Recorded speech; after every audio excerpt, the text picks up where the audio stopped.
This is Political Animals.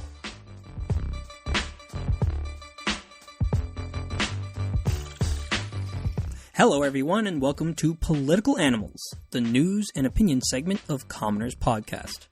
Adam will be delivering this week's opinion piece on the Conservative response to the Gibraltar clause of the upcoming Brexit negotiations. But first, some news from the week. It seems as though Republicans are trying to resurrect the bloated corpse of TrumpCare as negotiations resume this week between the Trump administration and the Freedom Caucus. As you can imagine, these meetings are not delivering substantially different results than a few weeks ago. The changes so far, if you can call them that, entail removing community rating systems which would allow insurers to charge much higher premiums to older and sicker customers, and also allowing states to apply for a waiver from the essential benefits requirements. In effect, this would drastically increase premiums for elderly individuals and those with pre-existing conditions, likely pushing these groups of people out of the insurance market due to high costs. The reality is, this healthcare plan would disproportionately hurt those who need insurance the most, much like the first version. Without protections on benefits and caps on premiums, the sick will not be able to afford care. Apparently, as Representative Alan Grayson so eloquently put it, if you get sick in America, the Republican healthcare plan is this: die quickly. Also part of these negotiations is a proposal to permit states to opt out of covering essential health benefits, which include, among others, hospital stays and maternity care. If you have a pre-existing condition, you'd better hope you live in the right state. This week, we once again witnessed an event that puts our daily troubles into perspective. On Tuesday, there was an apparent sarin gas attack on the rebel-held town of Khan Sheikhoun in northwestern Syria. The Syrian Observatory for Human Rights reports that at least 58 people have died, including 11 children, with many, many more injured. It is suspected that the Russia-backed Assad regime carried out the attacks, which has elevated tensions around the conflict. The Syrian government, of course, claims that residents of Khan Sheikhoun were exposed to toxic agents from a rebel arsenal hit by a Syrian airstrike. Convenient. President Trump spoke strongly against the attack, saying that seeing images of the dead and dying has shifted his view of Bashar al-Assad. Secretary of State Rex Tillerson seemed to echo Trump's sentiment, saying, quote, "There's no doubt in our mind that the Syrian regime under the leadership of Bashar al-Assad is responsible for this horrific attack." He added that Russia, quote, "really needs to think carefully about its continued support for the Assad regime." U.S. Ambassador to the UN Nikki Haley went so far as to suggest that the U.S. could take unilateral action in Syria if the UN Security Council does not respond to the attack. After his strong words, representatives of Russia essentially challenged Trump to detail his position on the Syrian conflicts. Until now, Trump has been opposed to taking military action. We'll have to wait and see if that has changed, or if his response is only bluster. This represents an opportunity for Trump to show exactly what sort of leader he wants to be on the world stage. And finally, get your bunkers ready. As predicted on Thursday, Mitch McDonald and Senate Republicans invoked the so-called nuclear option in their attempt to confirm Neil Gorsuch to the Supreme Court. Essentially, a vote was held to change the Senate rules so that Supreme Court nominees can be confirmed by the Senate by a simple 50+1 majority, rather than the usual 60 votes needed. This move will make it impossible for Senate Democrats to filibuster Gorsuch and virtually guarantees that Trump's nominee will be confirmed. The confirmation vote is slated to be held today after a required 30-hour extension of debate. Should the Senate be split 50-50 on the vote, Vice President Mike Pence is waiting in the wings to cast the deciding vote. This is significant. Not only have the rules been permanently changed, meaning any future nominees for the court could be pushed through the Senate with a slim majority, it means that Gorsuch will likely be sworn in by mid-April. There are many reasons this should concern progressives, but I wanted to touch on one recent case that could be decided by Gorsuch's vote. Talking Points Memo reports a federal appeals court ruled for the first time Tuesday that the 1964 Civil Rights Act protects LGBT employees from workplace discrimination. This sets up a likely battle before the Supreme Court as gay rights advocates push to broaden the scope of the 53-year-old law. This is important. there's long been an argument over whether or not Title VII of the Civil Rights Act really applies to LGBT individuals. This, of course, is the title which states that you cannot discriminate on the basis of race, color, religion, sex, or national origin. But what does that mean by sex? Over the years, there's not really been any official federal guidance on the issue, at least until now, with this federal court essentially deciding that yes, it does apply to LGBT individuals. This will extend the protections of the Civil Rights Act potentially to LGBT individuals. Now enter Gorsuch. Listeners of the Commoners podcast will know Neil Gorsuch is an originalist. He's a textualist. And essentially, his attitude towards the law is to interpret it as it is written and intended. Now, what this means for this case in particular is that it's overwhelmingly likely that Gorsuch will rule against the appeals court because an originalist position cannot reasonably say or make a reasonable argument as to why the Civil Rights Act would affect or apply to LGBT individuals. Should the court be split on this issue, it's almost guaranteed that Gorsuch's vote would decide it in the negative.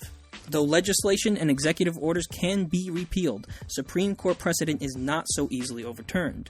With Gorsuch's confirmation a near certainty, we're beginning to get a glimpse of what President Trump's long-term influence will be on the direction of social policy in the United States. That's really all I have, Adam. What's the news from Europe? Thanks, John. The news this week from Europe, not so much from Europe itself, but rather Europe's less than friendly neighbour to the east, Russia.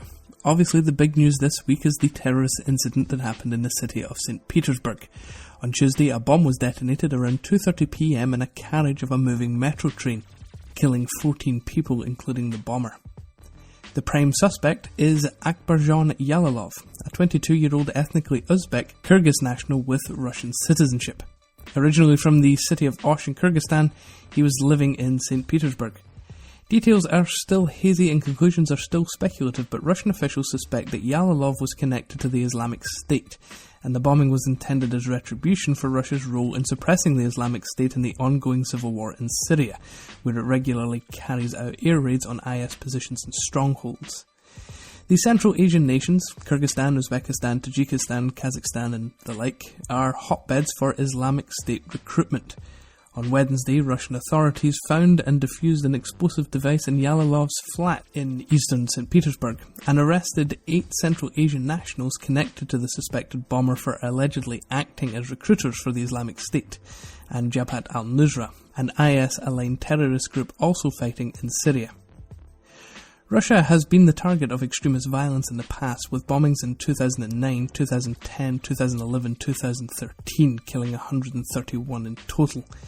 In addition to the complications of the Syrian civil war provoking extremist targeting of the Federation, Russia is also combating homegrown terrorism, mostly coming from the Muslim-majority North Caucasus region, and in particular Chechnya, where Islamic extremism is at its most potent.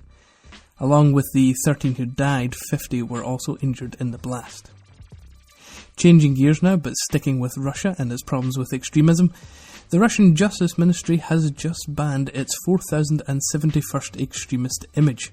The image has become known as the Putin gay clown meme, and depicts an LGBT flag defaced with the Russian president in lipstick and eyeshadow, hinting at, quote, the supposed non-standard sexual orientation of the president.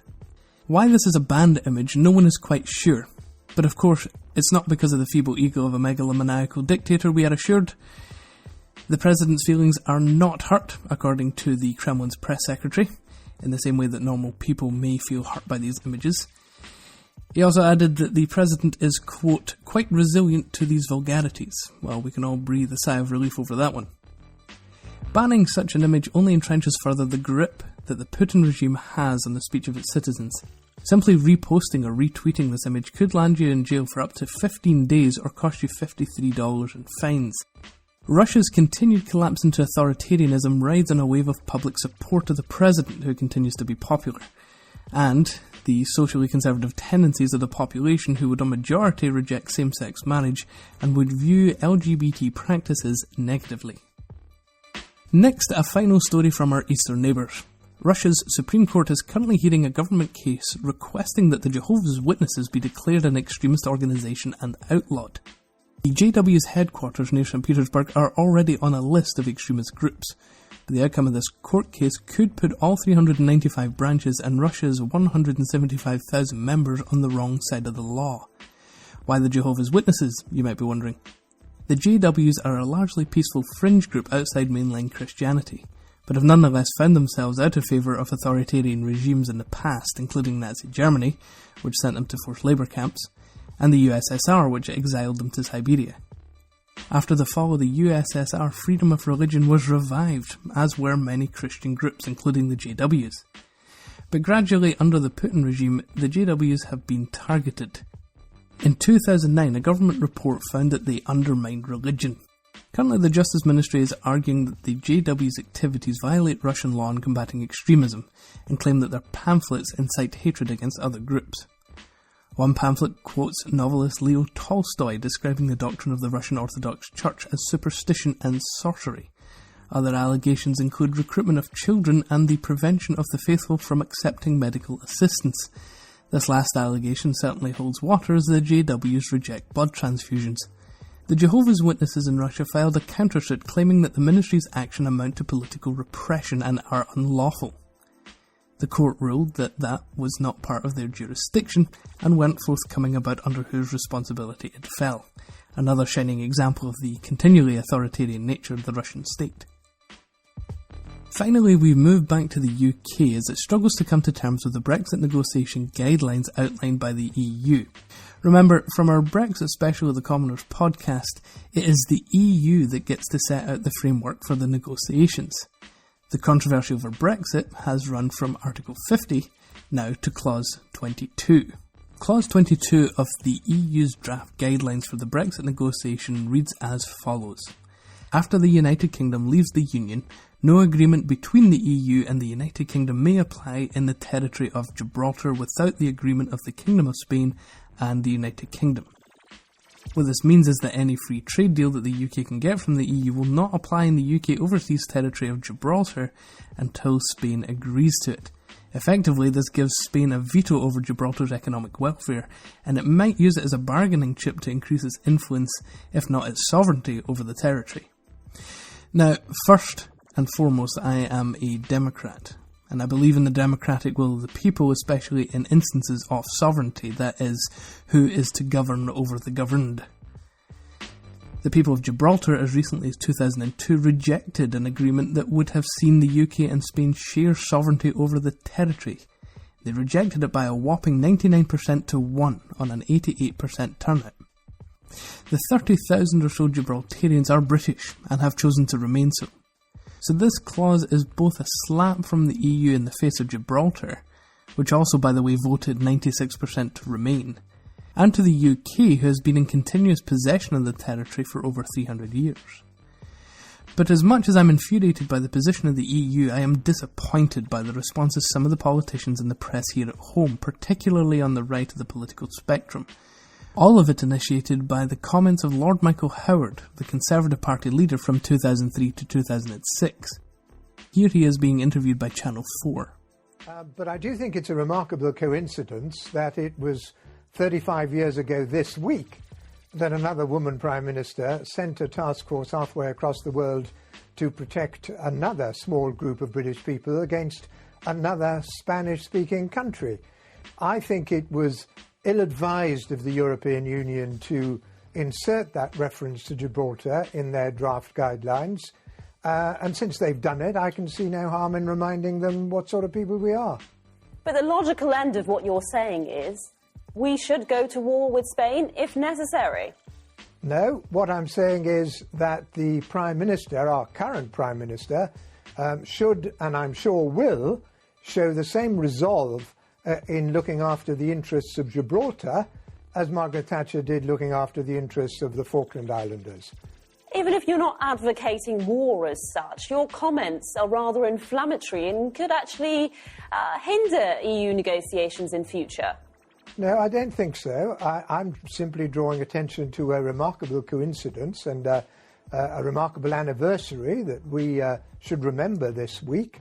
It's the European Union that have started all this by making this reference to Gibraltar in their draft guidelines. The right-wing press has been similarly belligerent, stoking nationalist sentiment with the Sun running the headline, "Up yours, senors," and the Daily Mail running a comparison of the British and Spanish navies.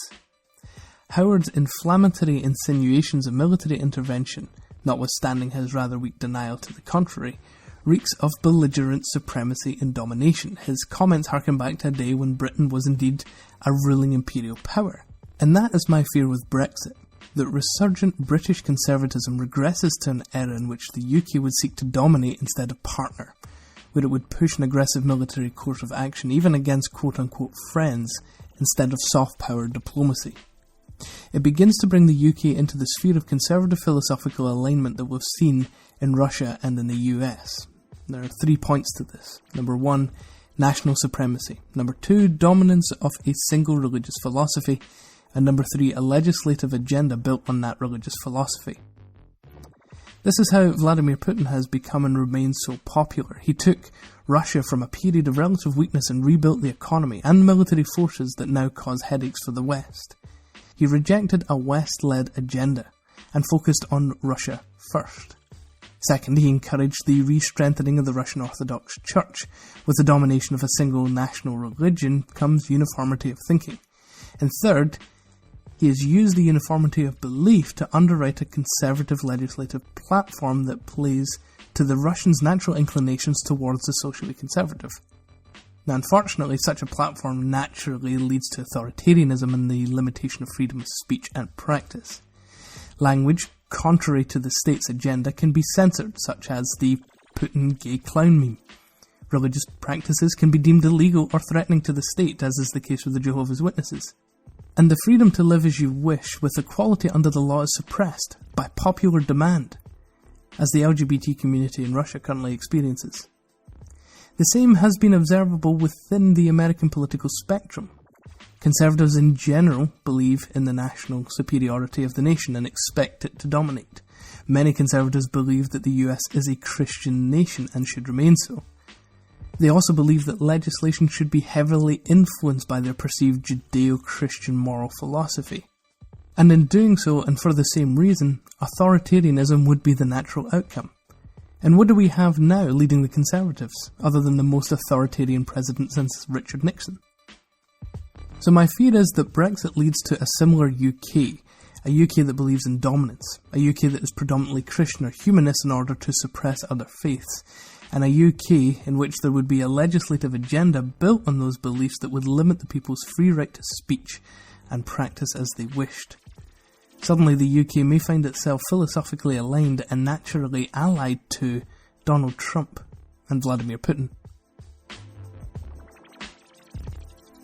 Thank you for listening. If you enjoyed this episode, please don't forget to subscribe and also follow us on Twitter @CommonersPod. The music for today's episode is Drive by Otis McDonald. Please see the link in the description for the rest of his work.